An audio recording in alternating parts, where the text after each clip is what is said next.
শেখ হাসিনার বিরুদ্ধে সম্পাদক মাহমুদুর রহমানের সাক্ষ্য গ্রহণ শেষ, বাকি জেরা হবে কাল।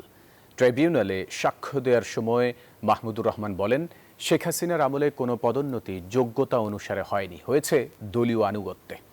বেলা 11:30টায় জুলাই আগস্টে সংগঠিত মানবতাবিরোধী অপরাধের মামলায় সাবেক প্রধানমন্ত্রী শেখ হাসিনা ও সাবেক স্বরাষ্ট্রমন্ত্রী আসাদুজ্জামান খান কামাল, সাবেক আইজিপি চৌধুরী আবদুল্লাহ আল মামুনের বিরুদ্ধে দ্বিতীয় দিনের সাক্ষ্য দেন তিনি। পরে তাকে জেরা করেন শেখ হাসিনার আইনজীবী। দ্বিতীয় দিনের সাক্ষ্যতে জুলাই গণ অভ্যুত্থানে প্রায় 1400 আন্দোলনকারী নিহত হয়েছেন।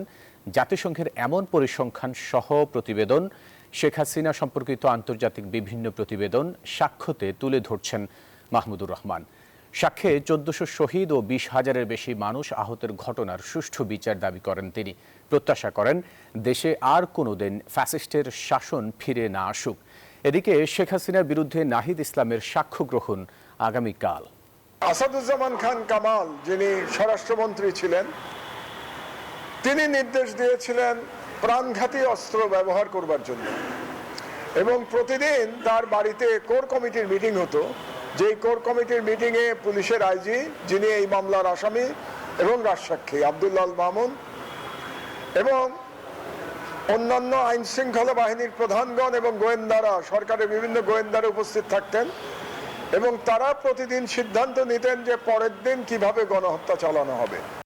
পার্টিকুলারলি অপরাধটা বলেছেন, তার নির্দেশ ছাড়া হওয়া সম্ভব ছিল।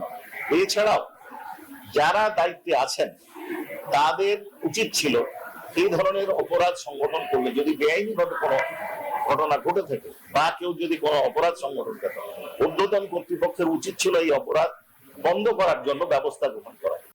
বান্ডেল থাকলে প্রতি সেনমানিতে টাকা বাঁচবে। বিকাশ সেনমানি বান্ডেল কিনে জিতুন প্রতি লেনদেনে।